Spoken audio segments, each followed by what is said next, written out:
High, আমি AG ভাই। So বর্তমান আমি থাকি ব্যাঙ্গালোরেতে। গত 20 দিন থেকে পুরো ব্যাঙ্গালোর শহরটা ঘুরছি শুধুমাত্র একটি কাজের জন্য। জানি না ব্যাঙ্গালোরেতে কি করতে আসলাম আর কি যেন হচ্ছে। কেন জানি না, সব উলটপালট হয়ে আছে। I don't know, I have no idea, just fucking for life.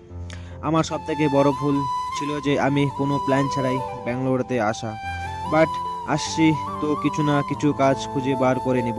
হয়তো কিছুদিন প্রবলেম হবে, কিন্তু পরে সব ঠিক হবে। এটাই আমার কাছে বর্তমান লাস্ট অপশন।